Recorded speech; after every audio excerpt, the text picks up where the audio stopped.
Hola, nos alegra mucho que puedas conectarte con nosotros. Esperamos que disfrutes de nuestro contenido y te invitamos a compartirlo a tus amigos y familiares a través de las redes sociales. Y ahora, ponete cómodo para escuchar la palabra que Dios tiene preparada para tu vida.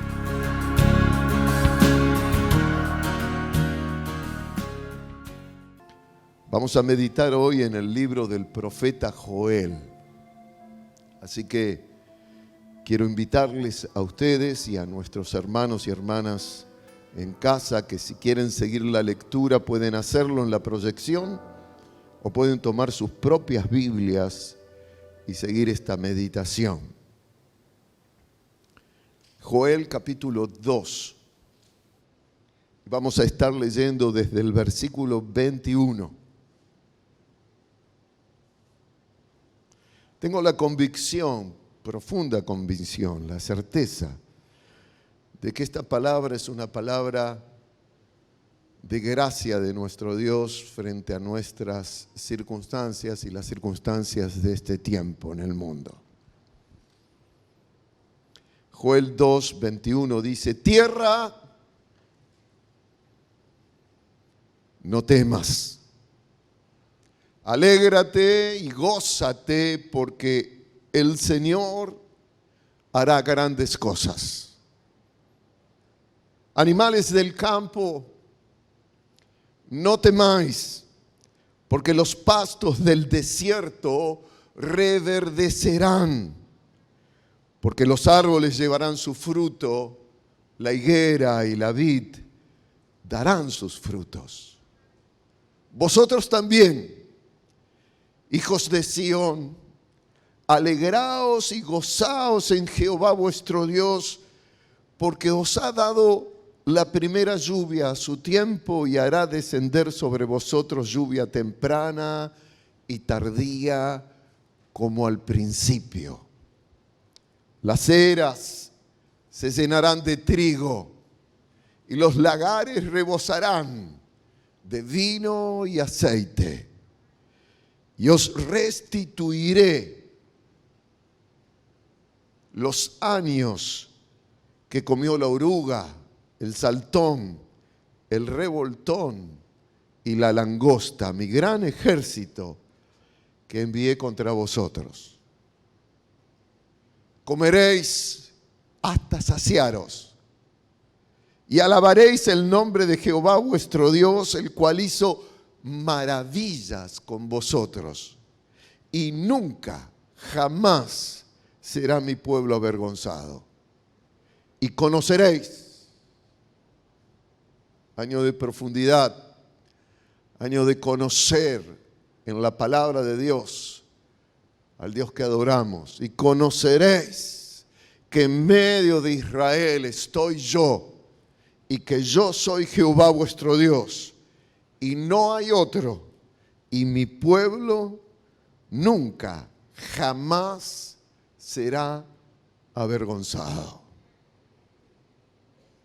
Y conoceréis que en medio de Israel, que en medio de la iglesia en San Isidro, estoy yo, y que yo soy Jehová vuestro Dios, y que no hay otro, y mi pueblo nunca, jamás será avergonzado. Antes de entrar en el mensaje en esta mañana, permítanme trazarles un pequeño panorama del libro del profeta Joel. Este libro es el segundo libro de aquellos libros que son conocidos como los profetas menores. Son 12 en el Antiguo Testamento. Cuando les hablé de Oseas, hace unos domingos, que es el primer libro de los profetas menores, les expliqué que son llamados así no porque sean menos importantes que los llamados profetas mayores, Isaías, Jeremías, Ezequiel, Daniel, sino porque los escritos de estos profetas son de menor extensión que los otros. La importancia es la misma, nada más que son más cortitos. Por ejemplo, este libro de Joel tiene solamente 3 capítulos. Con respecto a Joel, él profetizó algo más de 800 años antes de Cristo. Y podemos comprobar la importancia de sus profecías porque Joel fue quien tuvo la visión más clara, repito, más de 800 años antes de la venida de Cristo, de justamente la venida de Jesús, antes del día del fin, el derramamiento del Espíritu Santo. Joel pudo ver al Mesías y pudo ver también la venida en Pentecostés del Espíritu Santo que sigue siendo derramado hoy sobre la iglesia. Lo dijo Joel, lo vamos a leer en Joel capítulo 2, versículo 28. Y después de esto, derramaré mi espíritu sobre toda carne, y profetizarán vuestros hijos y vuestras hijas, vuestros ancianos soñarán sueños y vuestros jóvenes verán visiones. Y también sobre los siervos y sobre las siervas derramaré mi espíritu en aquellos días y daré prodigios en el cielo y en la tierra, sangre y fuego y columnas de humo. El sol se convertirá en tinieblas y la luna en sangre antes que venga el día grande y espantoso de Jehová. Y todo aquel que invocare el nombre de Jehová será salvo, porque en el monte de Sión y en Jerusalén habrá salvación. Fíjense, es un profeta menor, pero como dije antes, no porque carece de importancia su profecía, sino porque es más corta, menos extensa. Pero miren a este Joel que puede ver la venida del Mesías, el derramamiento del Espíritu Santo sobre toda carne y el día del fin. Tremendo. Y una cosa más quisiera compartirles. Y es que el nombre Joel significa Jehová es Dios. La J es una traducción al español del hebreo Yahvé. Nosotros decimos Jehová en español, pero es Yahvé en realidad. Joel sería su nombre. Significa Yahvé es Dios. Y ese nombre que tiene el profeta no tiene un nombre dado por sus padres porque sí nomás, y que no, su propia vida es una profecía de que Dios tiene el dominio y el gobierno sobre todo lo que Él ha creado. El Señor es Dios, Yahvé es Dios. Él es el creador y el que utiliza su creación para llevar adelante sus propósitos. Nada de lo creado en el cielo y en la tierra está ajeno al obrar, al reinado, al control y al gobierno de nuestro Dios. Esto es lo que significa Joel. Y quiero hablarles específicamente de esto hoy, de cómo el profeta Joel revela la manera en que el Señor utiliza también la naturaleza para hablarnos y llevar a cabo sus propósitos redentores. Dios nos habla a través de la creación. Pero antes de seguir adelante, permítanme encomendar esta palabra al Señor.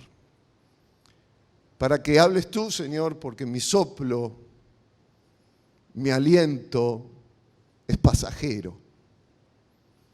Y lo que yo hablo, Señor, puede traer o no traer gusto, pero no cambia nada. Pero lo que hablas tú, Creador, es palabra del cielo para la tierra, es palabra eterna, es palabra que transforma, es palabra que cambia, es palabra que redime. Tú eres el dueño de todo lo que existe, visible e invisible. Por eso clamo para que el Espíritu Santo esté por delante mío en esta mañana y me pongo atrás de esa gloria para que tú hables a cada uno de nosotros conforme al propósito por el cual has revelado esta palabra. Señor, que nadie se vaya de aquí o nadie reciba este mensaje sin reflexionar profundamente que le estás hablando a él o a ella. Que tu palabra se imparta en nuestro corazón, quede escrita allí.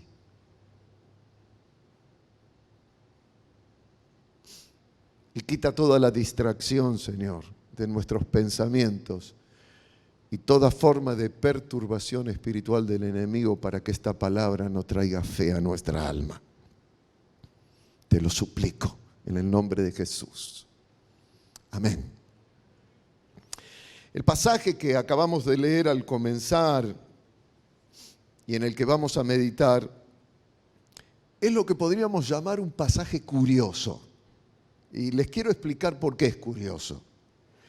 Porque encontramos que el Señor no le habla solo a su pueblo, sino el Señor habla palabras de consuelo a su naturaleza, a la creación. Lo encontramos al Señor hablándole a la tierra, lo encontramos al Señor hablándole a los animales y lo encontramos al Señor hablándole a los hombres. Fíjense, en el versículo 21, el Señor le habla a la tierra y le dice: tierra, no temas, alégrate y gózate, porque el Señor hará grandes cosas. Le habla a la tierra, le habla al planeta. Después le habla a los animales en el versículo 22. Animales del campo, no temáis, porque los pastos del desierto reverdecerán, porque los árboles llevarán su fruto, la higuera y la vid darán sus frutos.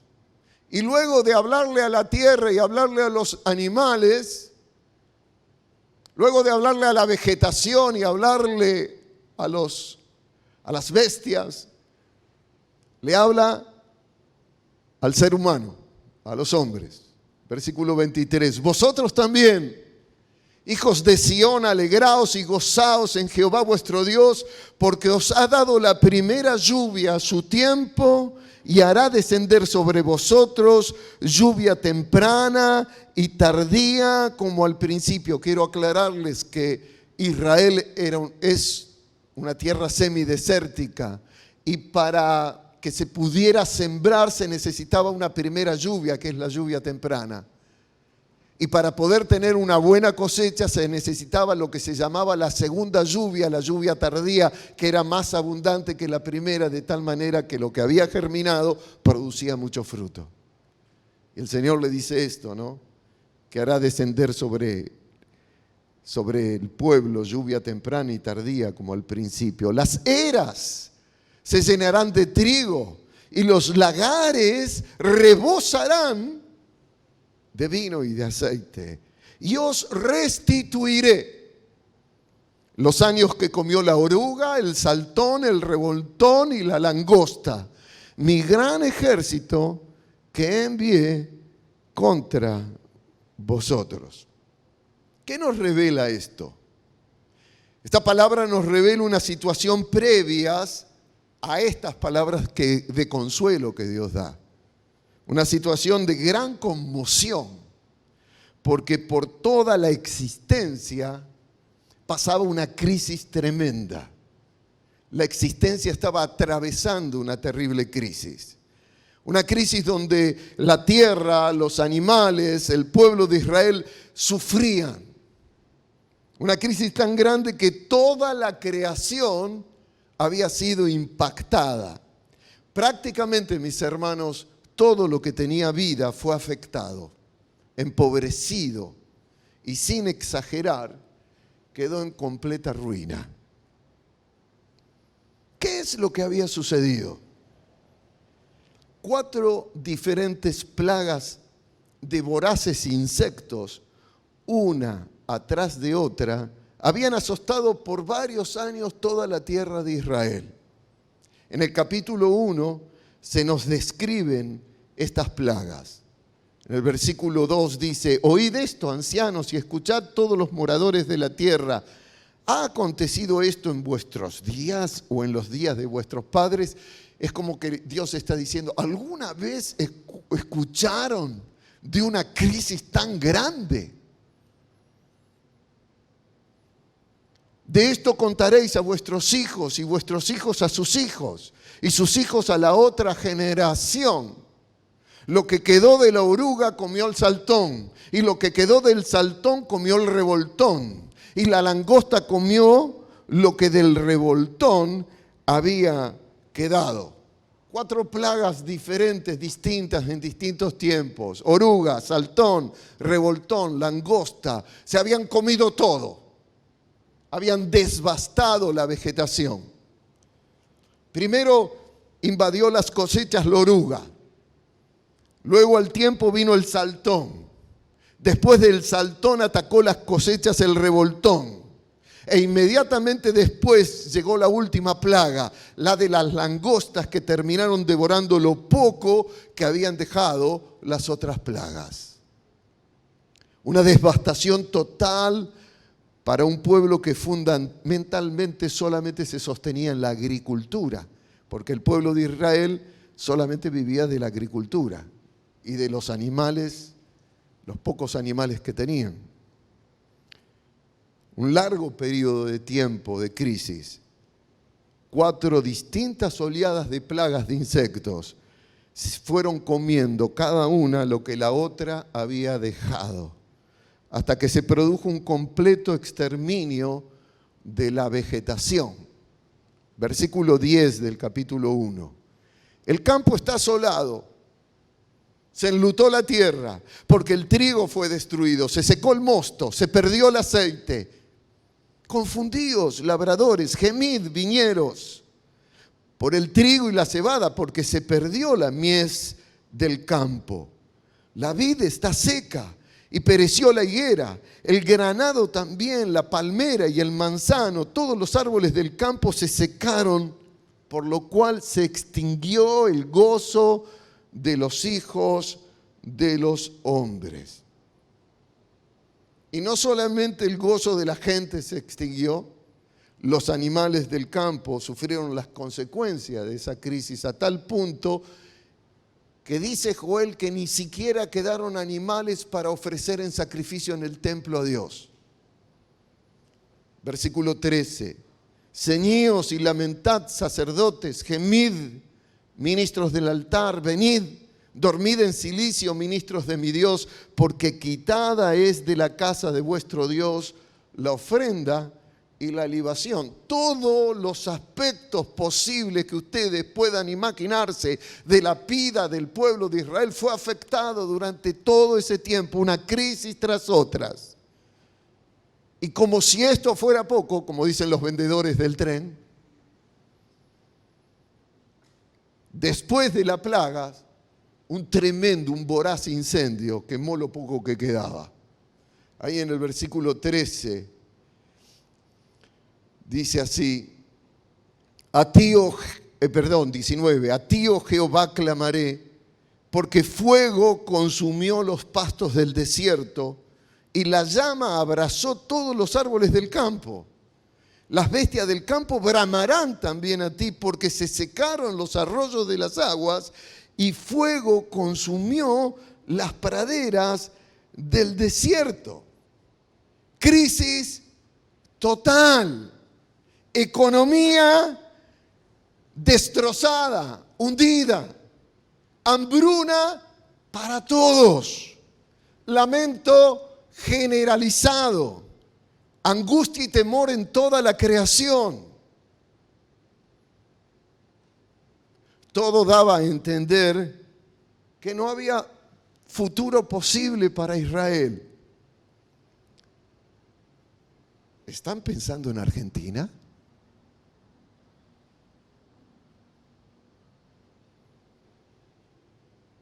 Hermanos venezolanos, ¿están pensando en Venezuela?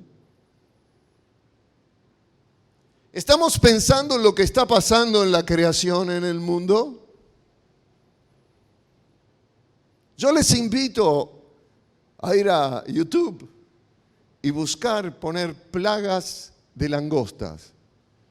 Y van a ver lo que sucede cuando las langostas arrasan con todo lo que hay en la vegetación. Es tremendo. 4 plagas distintas, un incendio que quema todo. ¿Habrá futuro para Israel?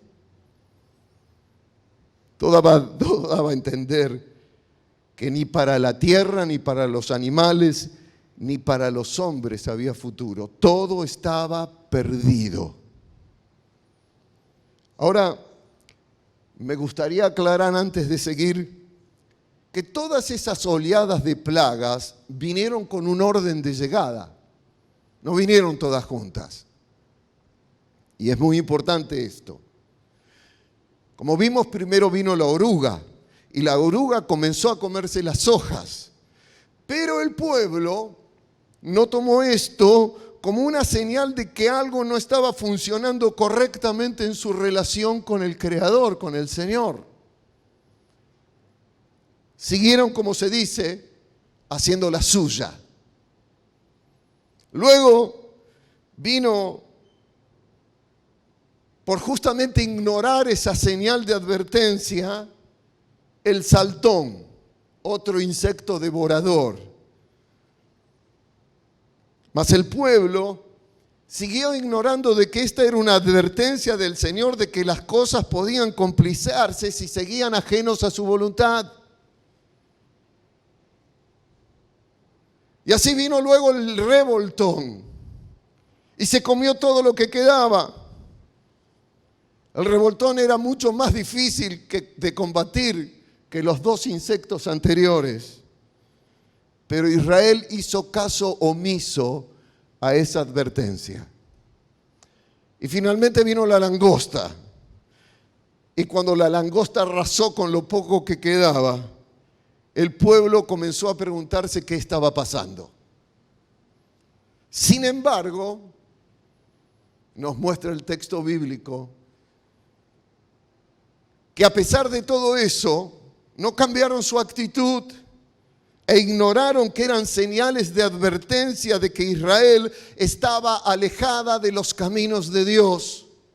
Hicieron caso omiso de todo lo que durante todo ese tiempo y plaga tras plaga se estaba recibiendo como advertencia. ¿Qué está pasando? Pero no cambiaron su actitud. Y todo eso no se dieron cuenta que les llegaba porque ellos mismos se estaban apartando del amparo y de la bendición de Dios. Salmo 91. El que habita al amparo del Altísimo morará bajo la sombra del Omnipotente. Israel había dejado de habitar bajo el amparo y la sombra del Señor. Y lo que sucedía en la creación, amados, eran en realidad señales que le advertían de volver a retomar ese espacio que habían dejado en su relación con el Creador. Señales de advertencia. Queridos, a pesar de todos los avances de la ciencia, en el día de hoy, todavía el ser humano no ha comprendido que la naturaleza nos habla. Que Dios habla a través de su creación. Es más, en la carta a los Romanos, el apóstol Pablo dice que la creación está gimiendo a una, esperando la liberación de los hijos de Dios. Y gemir son gemidos de dolor, de parto. Gime la creación. Y el hombre a hoy cree que una vacuna puede cambiar la realidad que está viviendo. Mis hermanos, no debemos ignorar las señales de la creación porque hablan de parte de Dios. Esto no se trata de vacunas. Esto se está tratando de una señal que el profeta Joel también hemos visto que nos habla de que se acercan los tiempos finales en la historia del mundo.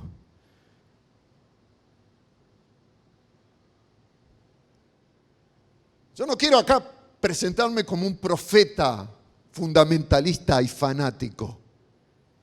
Yo quiero revelarles junto con la palabra de Dios que nuestra esperanza ciertamente no tiene que estar puesta en aquellos recursos humanos, sino en el gran recurso del cielo, que es una relación con Dios. Porque la creación gime porque el hombre la está destruyendo, porque está apartado de su relación con Dios, con el Creador. Pero volviendo a nuestro pasaje, mientras Israel se estaba preguntando por qué Dios los había abandonado, cuando en realidad eran ellos los que habían abandonado al Dios que persistentemente les advertía que no siguieran con esa actitud, se desata ese incendio que devasta toda la tierra. Todo se secó, como estaba seca su relación con Dios.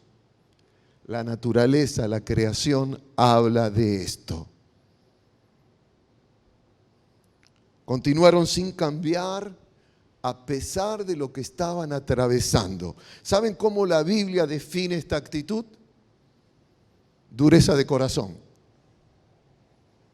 Ver las señales de Dios y no querer cambiar. Es así, en medio de toda esta confusión, que el Señor, en su compasión y en su misericordia, queridos, que supera indescriptiblemente la dureza del corazón del ser humano, le habla a la tierra, le habla a los animales y especialmente le habla a su pueblo a través del profeta Joel y los llama a volver a sus caminos. Allí en el capítulo 2, versículo 12 dice: por eso pues ahora, dice Jehová, convertíos a mí con todo vuestro corazón, con ayuno y lloro y lamento. Rasgad vuestro corazón y no vuestros vestidos. Que no sea religiosa esa conversión, que sea íntima, profunda. Y convertíos a Jehová vuestro Dios, porque misericordioso es y clemente, tardo para la ira y grande en misericordia, y que se duele del castigo. ¿Quién sabe? Es una pregunta retórica, es una afirmación en lugar de una duda. ¿Quién sabe si volverá y se arrepentirá y dejará bendición tras él? Esto es ofrenda y libación para Jehová nuestro Dios. Está diciendo, Dios lo hará, Dios cambiará, Dios traerá bendición. Tocad trompeta en Sión, proclamad ayuno, convocad asamblea, reunid al pueblo, santificad la reunión. Juntad a los ancianos, congregad a los niños y a los que maman. Salga de la cámara el novio, de su tálamo la novia. ¿Qué está diciendo esto? Es urgente.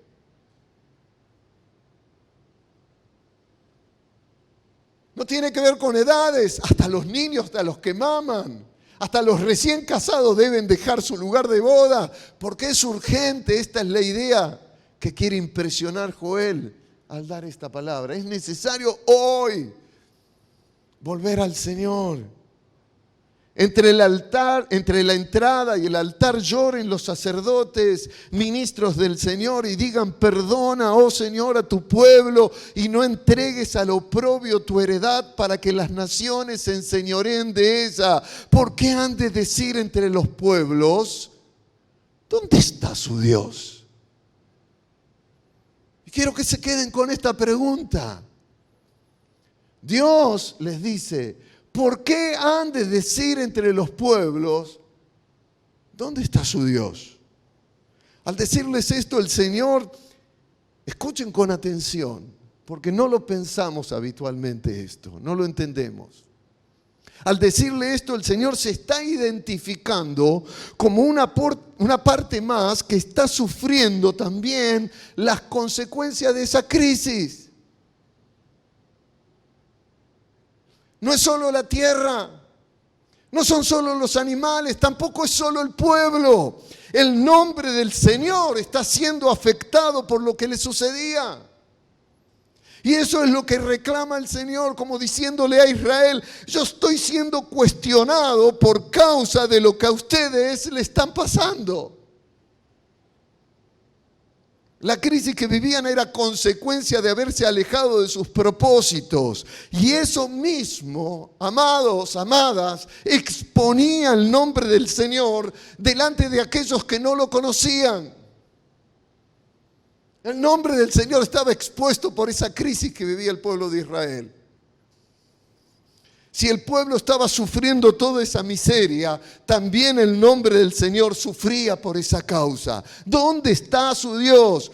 ¿Por qué han de decir los pueblos estos?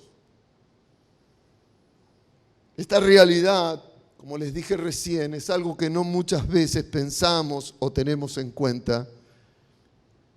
Mis queridos, si nosotros confesamos el señorío de Cristo en nuestra vida, si decimos que somos el pueblo de Dios, todo aquello que atravesemos por estar fuera de la voluntad del Señor, de alguna manera también afecta el testimonio de su persona.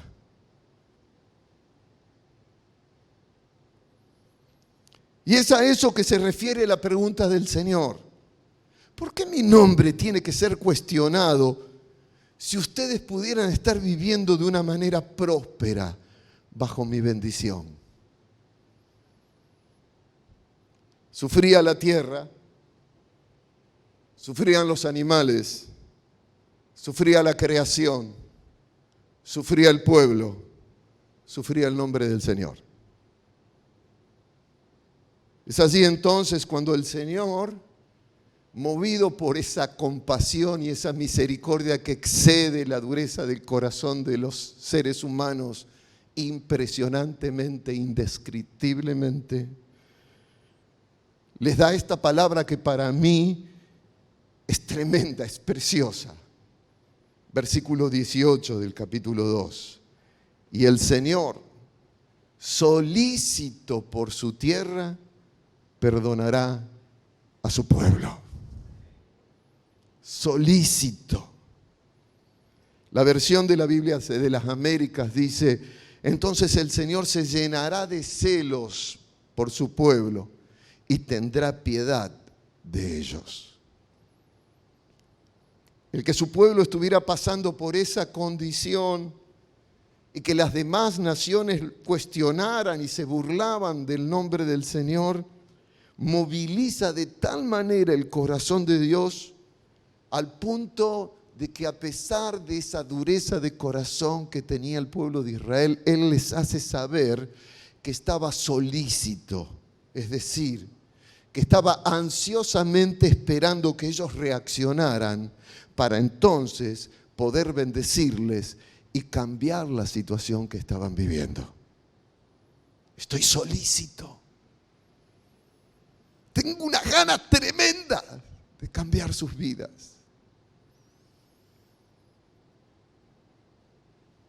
Anhelo con todo mi corazón llevarles a otra dimensión de existencia.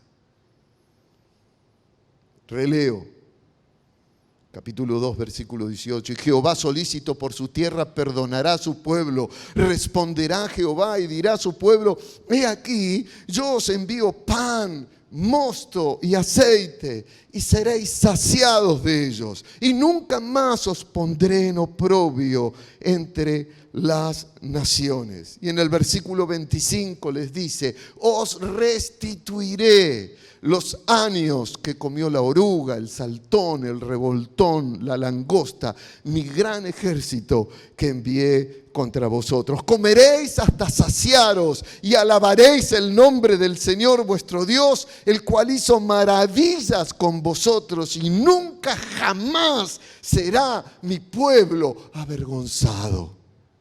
Y conoceréis que en medio de Israel estoy yo, y que yo soy Jehová vuestro Dios, y que no hay otro, y mi pueblo nunca, jamás, díganlo conmigo, será avergonzado.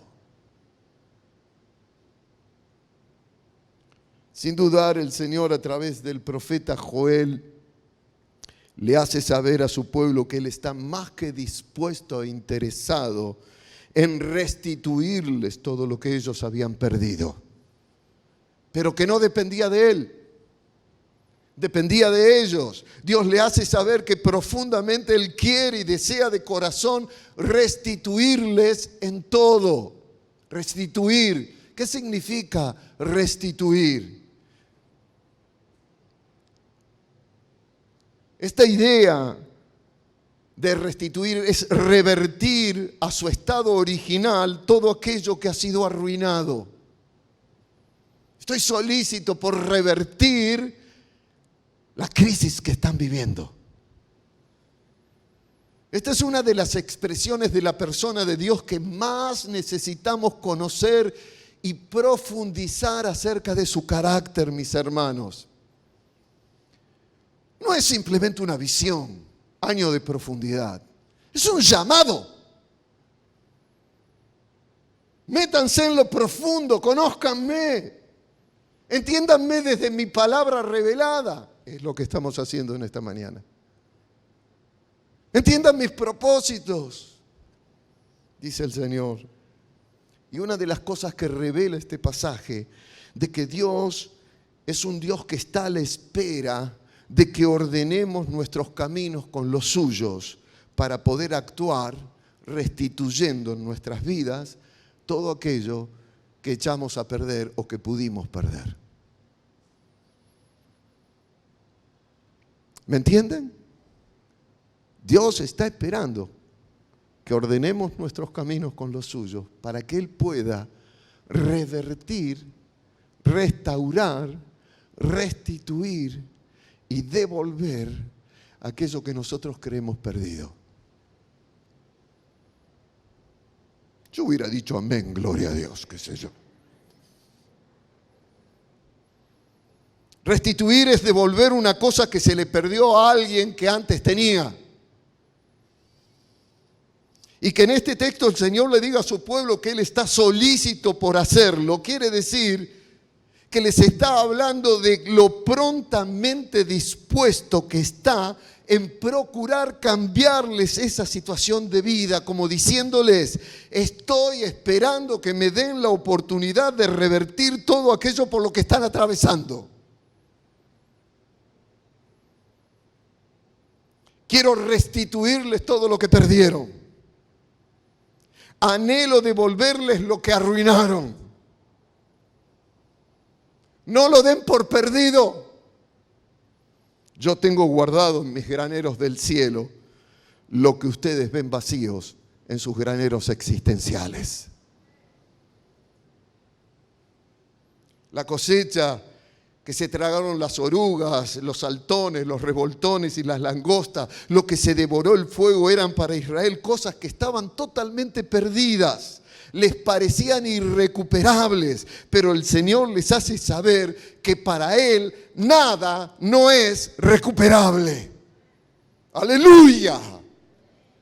Para el Señor, en tu vida, en nuestra familia, en nuestra circunstancia, nada no es recuperable. A nuestro Dios nada se le pierde. A mí se me pierden tiempos. A mí se me pierden cosas. A mí se me pierden relaciones. A mí se me pierden circunstancias. Las echo a perder.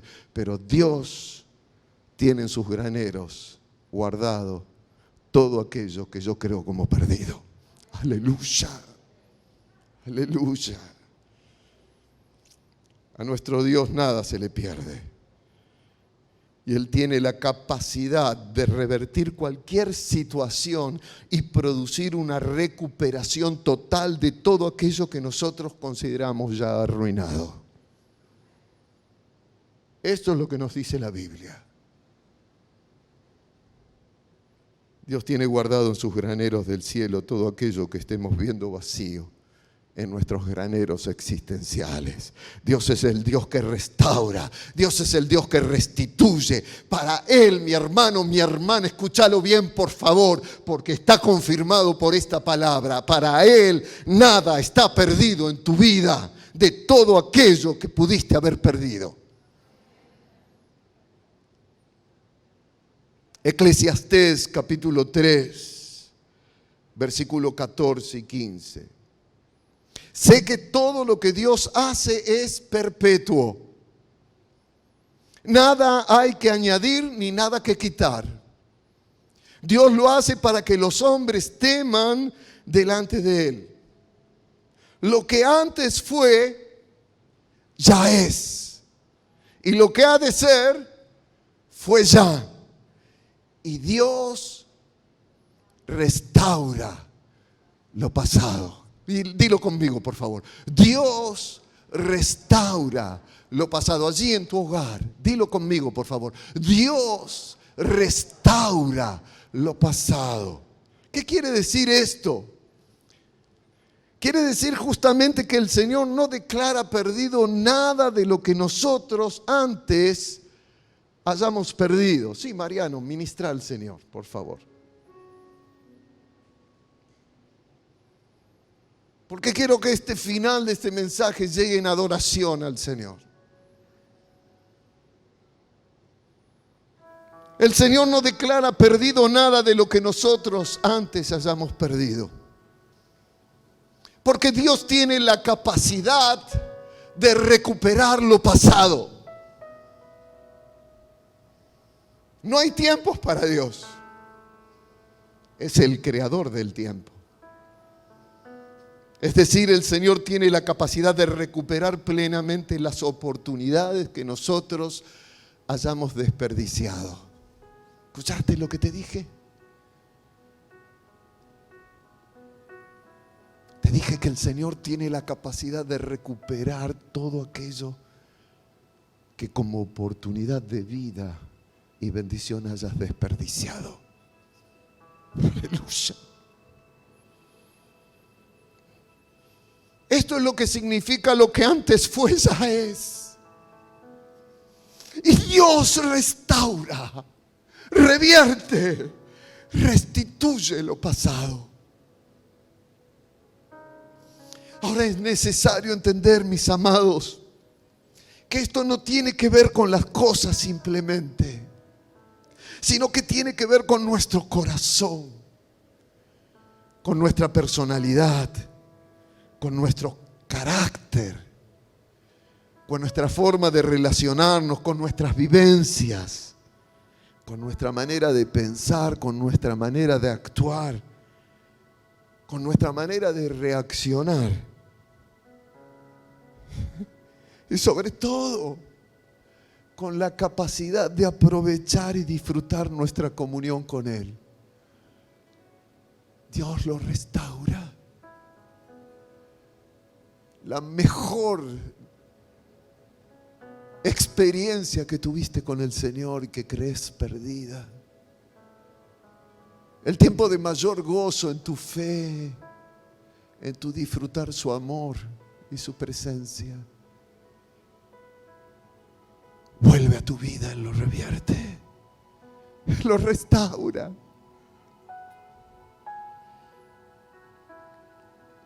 Y nos devuelve la capacidad de disfrutar lo que Él nos da.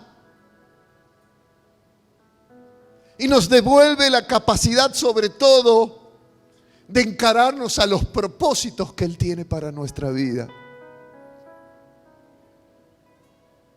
Cuando le permitimos al Señor restaurar primero nuestra relación con Él, eso dará como resultado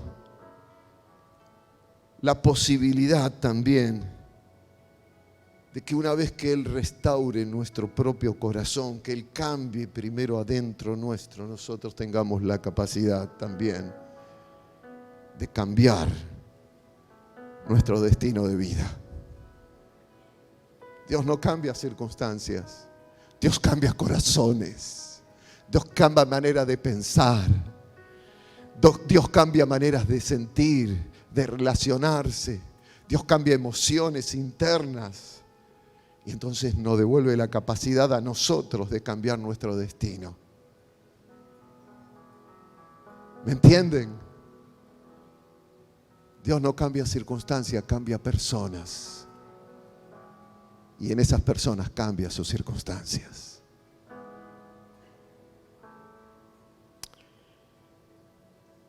Jeremías capítulo 18, versículo 1. Palabra del Señor que vino a Jeremías diciendo: levántate y vete a casa del alfarero, y allí te haré oír mis palabras. Y descendí a casa del alfarero, y aquí que él trabajaba sobre la rueda, y la vasija de barro que él hacía se echó a perder en su mano. Y volvió y la hizo otra vasija, según le pareció mejor hacerla. Entonces vino a mí palabra del Señor diciendo: ¿no podré yo hacer de vosotros como este alfarero, oh casa de Israel? Dice el Señor: he aquí que como el barro en la mano del alfarero, así sois vosotros en mi mano, oh casa de Israel. En un instante hablaré contra pueblos y contra reinos para arrancar y derribar y destruir. Pero si esos pueblos se convirtieren de su maldad contra la cual hablé, yo me arrepentiré del mal que había pensado hacerles. Y en un instante, digan conmigo, en un instante, díganlo otra vez. En un instante hablaré de la gente y del reino para edificar y para plantar. Santo es el nombre del Señor. La palabra de este texto que más deberíamos prestarle atención de este pasaje es en un instante. ¿Qué nos muestra esta visión de Jeremías? Nos muestra que Dios nunca deja de actuar en nuestras vidas a pesar de que podamos echar a perder sus propósitos. Se echó a perder en sus manos la vasija, pero Él sigue actuando y la hace de nuevo, la amasa y le da la forma que Él cree que es mejor para ese pedazo de barro. Y ahí le dice el Señor al profeta que Él en un instante puede cambiar su situación y la situación de su pueblo. En un instante, de un momento a otro, el Señor puede restituir todo aquello que perdimos y volver a darle forma a nuestra vida. Pero a nosotros nos toca dejar modelar sus manos en nuestras vidas. Toda la Biblia nos revela esto. En un instante el Señor cambia la condición de quienes ponen su vida en verdad en sus manos. En un instante. Un hijo pródigo que se fue, parábola de Jesús, y vivió perdidamente y quemó todo lo que el Padre le había dado, viviendo así. Se arrepiente, vuelve a su casa, vuelve a su padre, y en un instante el Padre lo vuelve a restituir como hijo. Le da vestidos nuevos, le da sandalias, le da anillos. Jesús quiso hacernos saber que en un instante la situación de nuestra vida puede ser transformada si volvemos con un corazón dispuesto a retomar nuestra relación con Él. Un paralítico que está 38 años postrado en una camilla.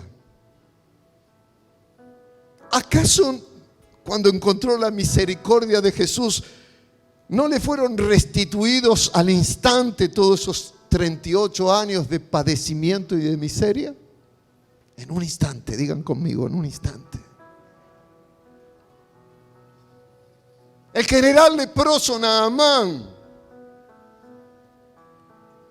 cuando hizo lo que el profeta Eliseo le dijo, indicándole que se fuera a bañar 7 veces, curioso, risueño, en el Jordán. Cosa que al principio no quiso hacer, pero cuando se fue a bañar, en un instante, no fue transformada esa piel leprosa en la piel de un niño, como dice el texto bíblico. Esta es la Biblia. Está en toda la palabra. El ciego Bartimeo que mendigaba al costado del camino cuando invocó la misericordia del Señor a los gritos y fue tocado por Jesús, ¿no es acaso que en un instante le fue recuperada su visión y se convirtió luego en un seguidor y discípulo de Cristo? En un instante. ¿Y Zaqueo? El corrupto cobrador de impuestos, el estafador, No fue restituido al instante al hospedar en su casa al Señor y le fue restaurada su condición espiritual como parte del pueblo de Dios cuando decidió devolver todo lo que había robado y compartir su fortuna con los pobres. En un instante. Dios lo hace. Pero a nosotros nos toca tomar una elección y decisión de vida, recuperando nuestra relación con Él. Por favor, decilo en un instante. ¿Acaso Marta y María, las hermanas de Lázaro, cuando creyeron de verdad lo que Jesús le había dicho, que si tenían fe iban a ver la gloria de Dios, no vieron cómo el Señor restituía la existencia de su hermano muerto en un instante y lo sacaba de la tumba luego de aparente 4 días de pudrición, donde para ellas ya estaba todo perdido? En un instante. Y Moisés, luego de 40 años de frustración por querer hacer él y a su antojo y fuerzas, creyéndose él el libertador del pueblo de Israel, y fue a terminar allí frustrado a cuidar las ovejas de su suegro.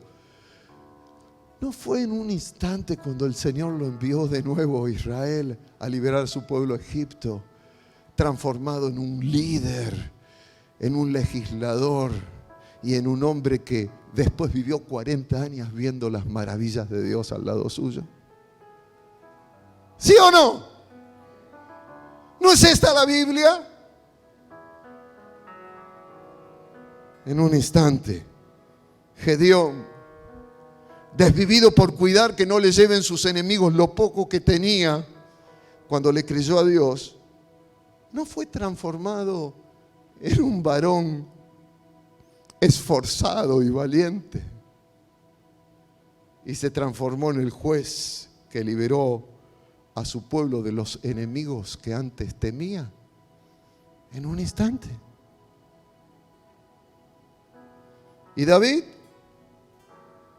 el joven pastorcito que su familia no tenía en cuenta, no fue en un instante transformado en un valeroso guerrero cuando el Espíritu Santo lo ungió y venció al que nadie quería enfrentar, a Goliat, y luego transformado en el rey más grande que tuvo Israel.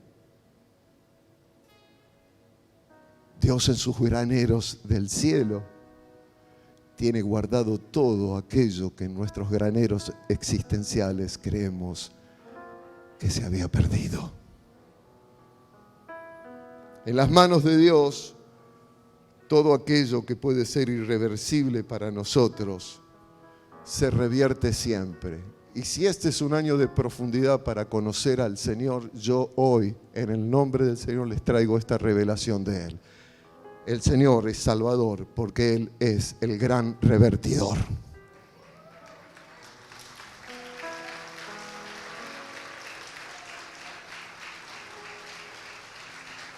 ¡Aleluya!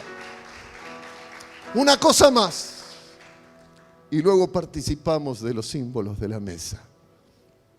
Al otro año del mensaje que Dios le dio a su pueblo a través de Joel, el pueblo volvió a sembrar y desapareció totalmente todo rastro de las plagas, como el Señor les había dicho. Y el pueblo del Señor pudo volver a gozarse en Dios, su restaurador, su restituidor. Se los leo, Joel 2:25. Y os restituiré los años que comió la oruga. No habla de un mes. No habla de 6 meses. Habla de mucho tiempo en que ellos no habían escuchado las señales de Dios y no las habían considerado. Os restituiré los años que comió la oruga, el saltón, el revoltón y la langosta, mi gran ejército que envié contra vosotros, porque Dios habla a través de la creación, de la naturaleza. Comeréis hasta saciaros, y alabaréis el nombre de Jehová vuestro Dios, el cual hizo maravilla con vosotros, y nunca, jamás será mi pueblo avergonzado. Y conoceréis que en medio de Israel estoy yo, y que yo soy Jehová vuestro Dios, y que no hay otro.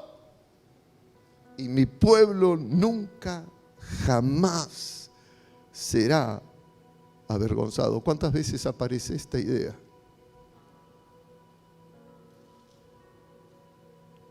Quiero haberles contado. Mi mamá era una mujer muy pulcra. Invertía mucho de su vida en nosotros, sus hijos, 3 varones. Éramos de condición humilde. Mi padre, músico, no ganaba tanto. Mamá hacía la ropa, conservaba los zapatos del mayor para el del medio y del medio para el menor. Me tocaban los zapatos usados de mi hermano. Mamá cosía, hacía la ropa y nos hacía la mejor ropa. Y la gente creía que nosotros éramos una familia con muchos bienes, porque mamá se esforzaba en hacernos la mejor ropa. Desarmaba las camisas de papá para hacernos las camisas a nosotros, o los pantalones de papá para hacernos pantalones a sus hijos. Y nos mandaba a la escuela con los zapatos lustrados. Guay que salgas de casa una mañana sin que tus zapatos gomicuer, así se llamaban los zapatos porque duraban para siempre, no estuvieran lustrados. Y yo no era muy sencillito y aplicado. Era bravo en la escuela. Jugaba al fútbol, me metía en la tierra. Cuando llegaba a casa, llegaba con los zapatos a la miseria y el guardapolvo sucio. Y mamá sacaba el guardapolvo y lo iba a lavar, porque en ese momento no había lavarropas automático, a manito, para que al otro día yo tuviera el guardapolvo blanco y almidonado, planchado, que se usaba en esa época. No tengo tantos años, pero se usaba en entonces. Andá a lustrarte los zapatos. Oh, mamá, no. Andá a lustrarte los zapatos. Y al otro día, cuando salía tempranito a la escuela, me miraba si tenía los zapatos bien lustrados. Y cuando yo me quejaba, mi mamá me decía: si te ven con el guardapolvo sucio, con los zapatos sucios, no van a pensar mal de vos, van a pensar mal de mí. Y mi pueblo nunca, jamás será avergonzado. ¿Por qué? Porque cuando el pueblo de Dios vive en vergüenza, es avergonzado el nombre del Dios de ese pueblo. Por eso trabaja tan intensamente el Señor en nuestra vida, porque Él ama por sobre todas cosas la gloria de su nombre.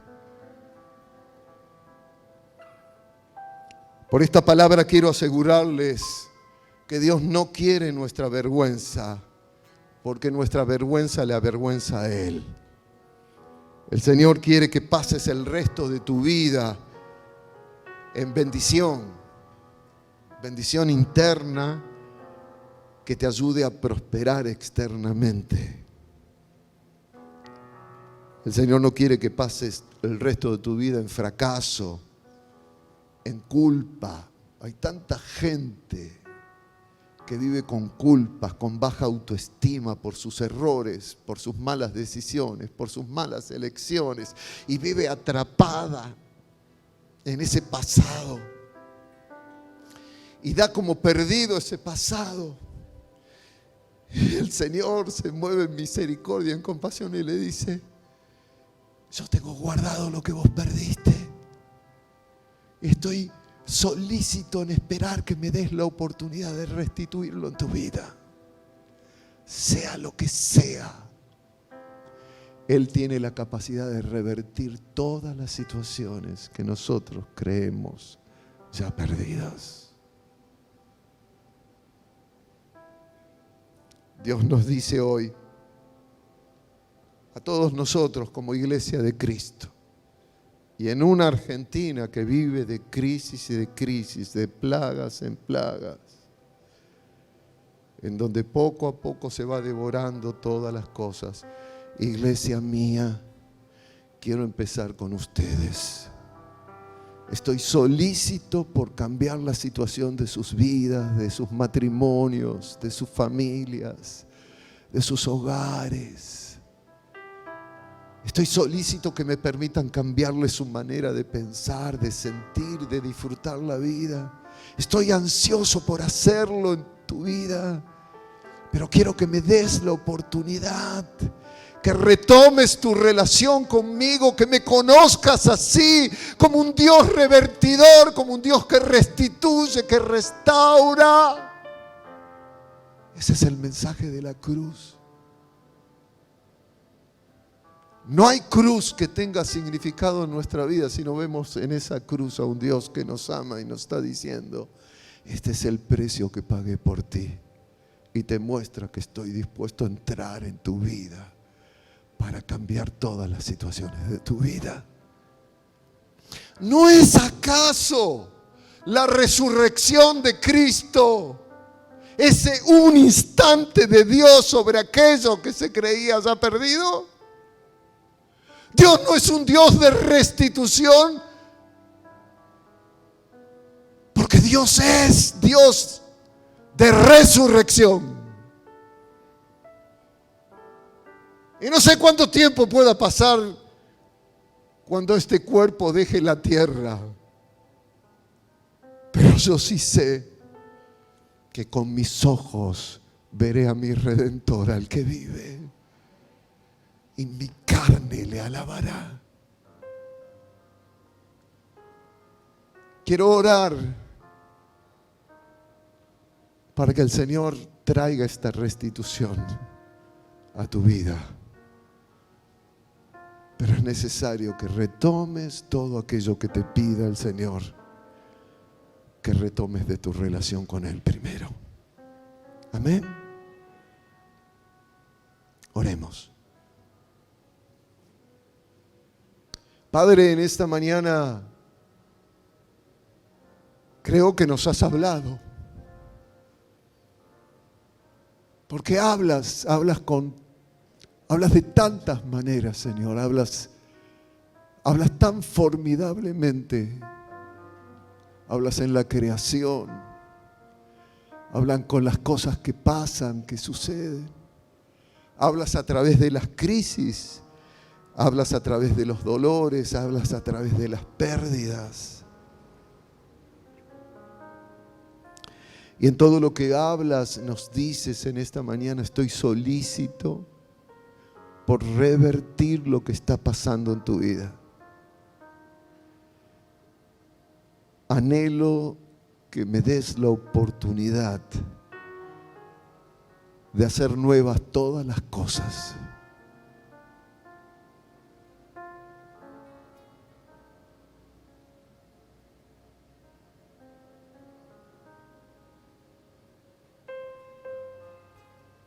No puedo orar yo por ti en este momento, tienes que hacerlo tú. Eres tú el que le tienes que decir al Señor: Señor, quiero retomar mi relación contigo. Yo lo haré por mí, pero tú lo tienes que hacer por ti. Y decirle al Señor: Señor, haz lo que sea necesario hacer con mi vida. Creo con todo mi corazón que tú quieres restituirme todo aquello que yo perdí o no supe aprovechar.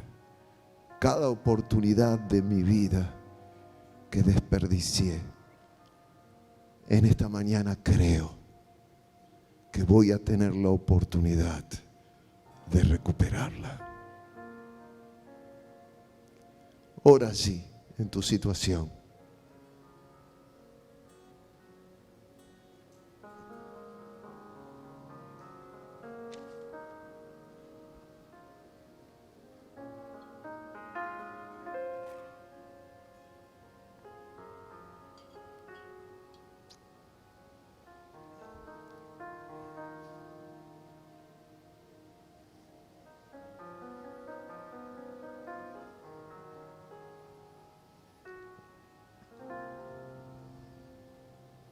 Salvador nuestro,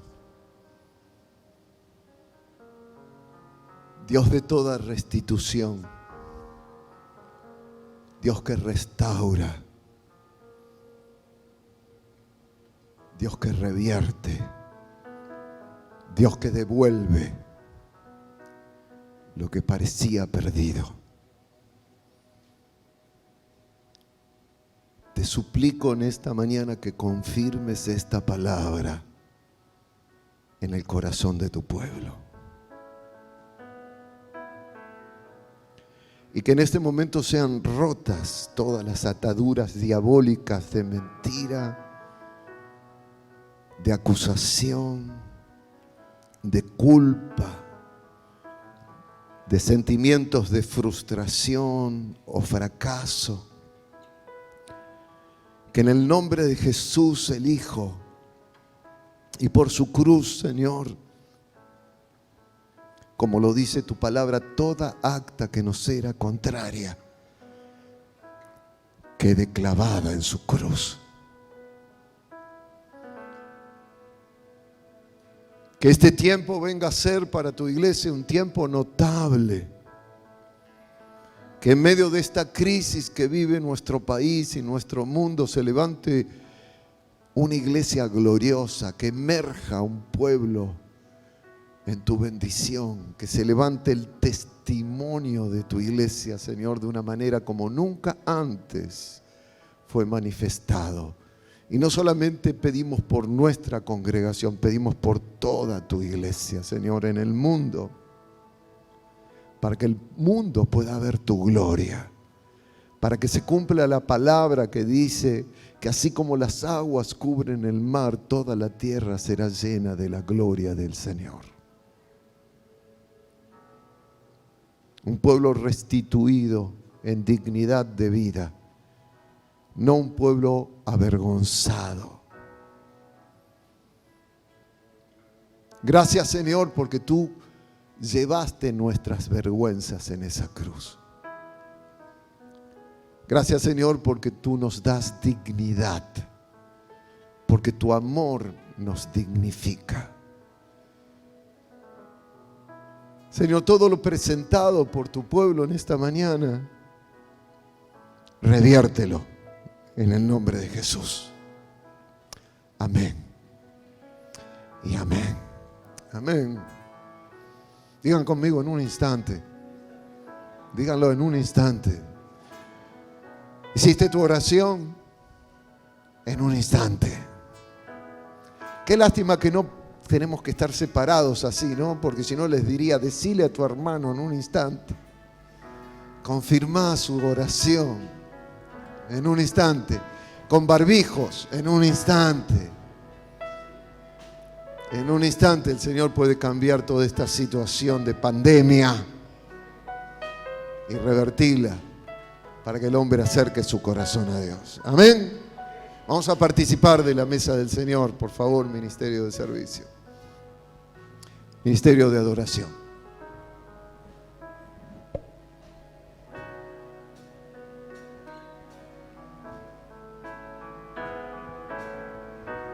Adoramos a nuestro Dios.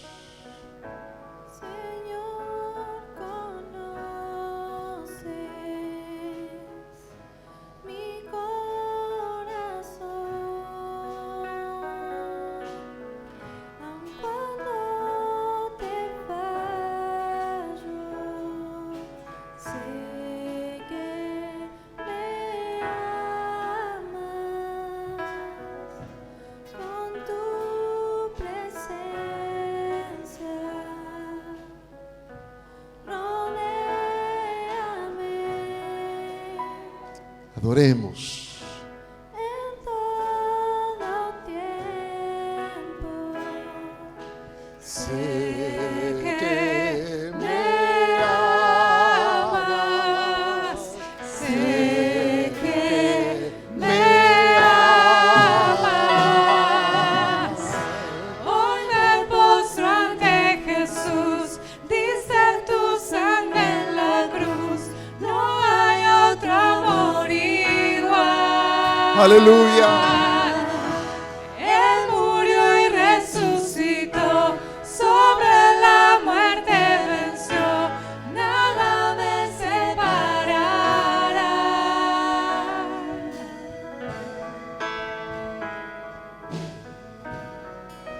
Vamos a dar gracias por los símbolos. Señor y Dios, gracias. Gracias por ese amor tan grande. Tú conoces, Señor, lo íntimo, lo secreto de nuestro corazón. Y frente a esta mesa, servida como un papá del cielo, que nos ofrece su amistad, su intimidad, venimos delante de ti, Señor, y pedimos que tú nos perdones, porque hemos perdido muchas cosas, por a veces falta de responsabilidad, por perder el tiempo y cosas que no hacen crecer nuestra comunión contigo como papá. Tantas langostas que vienen a nuestra vida, Señor, y consumen todo ese potencial precioso que tenemos en la fe y en esa armonía que tú nos propones con una vida plena cuando estamos en esa relación contigo como tú quieres, Señor. Gracias porque tú en esta hora, a través de esta mesa servida, nos ofreces restitución, Señor. Gracias porque tú ofreces tu gracia nuevamente, que nos convoca a girar hacia ti. Gracias porque tú tienes fe también en nosotros, de que podemos cambiar, que podemos hacer ese momento de decisión en donde podemos volvernos a ti, Señor. Y en este acto sencillo de compartir este pan y esta copa, podemos decirte, Señor, estamos preparados para ese instante de tu gloria, ese instante de cambio, ese instante en que nuestras cosas pueden cambiar, porque tú así lo quieres, Señor. Que lo podamos visualizar, que lo podamos ver, comprender, que podamos estar atentos a esa mano extendida de ayuda. Tú quieres quitar la plaga de nuestro corazón, de nuestra mente. Quieres multiplicar nuestro bien y colmarnos de bendiciones. Gracias, Señor. Gracias por que lo haces a través de Jesús. Gracias por esa entrega preciosa de Jesús. Gracias por este pan que nos recuerda de ese amor inagotable, de esa paciencia eterna, de esa paciencia que nos tienes, Señor, y nos ofreces abundante salvación. Y gracias por la copa que representa esa sangre derramada de Jesús por nuestros pecados, Señor. Cuánto tienes que limpiar, cuánto tienes que lavar cada día, Señor, de nuestra mente, de nuestro corazón. Pero gracias porque tú te sientas con nosotros y nos ayudas, Señor. Padre, te ofrecemos este instante de nuestra vida delante de ti, en comunión plena contigo, para que tú completes esa buena obra en nosotros, reviertas todo destino, Señor, para darnos esa calidad de vida que tú quieres para nosotros. Te bendecimos, Señor, en el nombre de Jesús. Amén. Amén.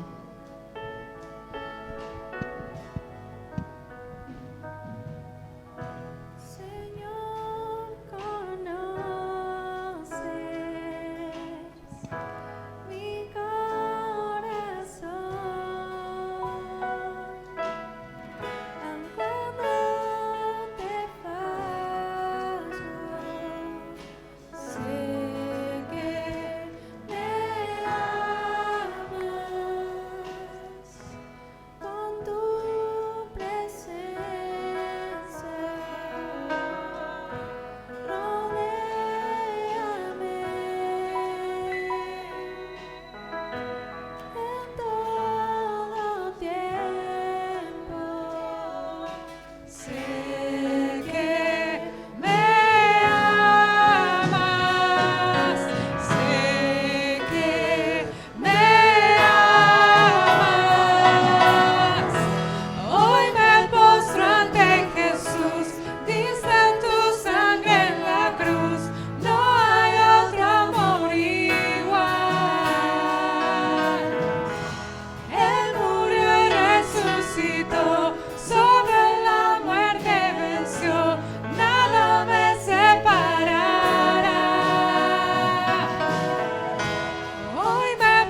Lo que nos une al propósito y a la voluntad eterna de Dios para nuestras vidas es la cruz.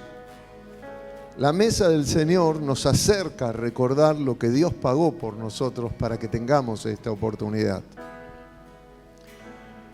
Por eso participamos como comunidad, como iglesia, como familia de estos símbolos. El Señor dejó establecido que tengamos que hacer memoria de Él a través de algo tan sencillo como el pan o como la copa.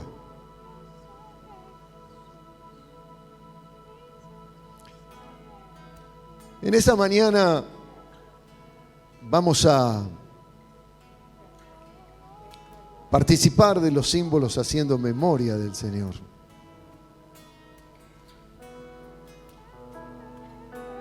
Pero hacemos memoria de una manera especial. Vamos a renunciar en el nombre de Jesús a la oruga de los fracasos. Vamos a renunciar en el nombre de Jesús al saltón de las frustraciones. Vamos a renunciar en el nombre de Jesús al revoltón de la culpa. Y vamos en el nombre de Jesús a renunciar a la langosta del pecado. Y a declarar al participar del pan en esta mañana y de la copa, que nuestra vida entra en el instante eterno de Dios. Ese instante no tiene medida de tiempo humano, tiene medida de tiempo divino.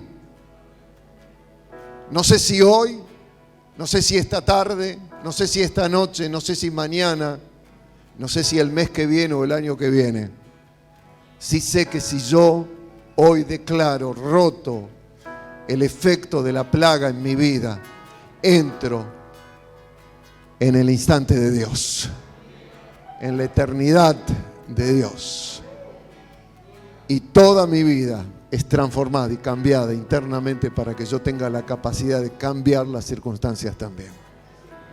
Así hacemos memoria del Señor. No es un sentimiento, es un reconocimiento del significado de esa cruz. Comamos así del pan y bebamos así de la copa.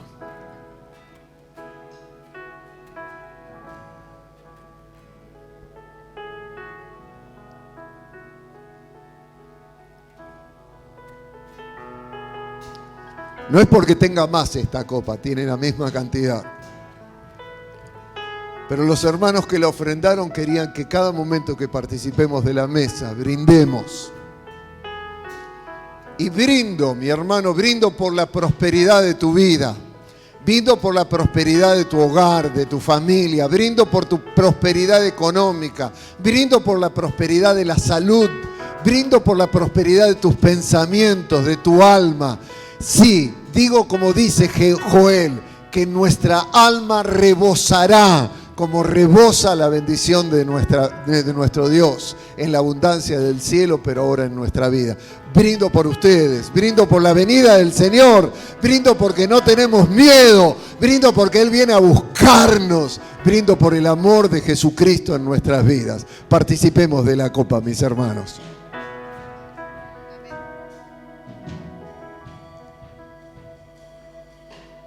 Y allí en casa, que la mayor de las bendiciones que hoy hemos creído en este lugar sea con ustedes también. Nos vemos en el devocional de mañana a las 20 horas. El Señor les bendiga. Nos vamos nuevos, nos vamos renovados, nos vamos recuperados, nos vamos restituidos. Ante Jesús, dice tu sangre en la cruz, no hay otro amor igual. Él murió y resucitó sobre la muerte. Gracias por haber compartido este tiempo con nosotros. De todo corazón, esperamos que haya sido de bendición para tu vida. Ten presente que podés volver a escuchar los mensajes anteriores en nuestros canales de iVoox y Spotify. Y si te interesa, Puedes instalar nuestra aplicación donde encontrarás este tipo de contenido y más. Estamos para servirte.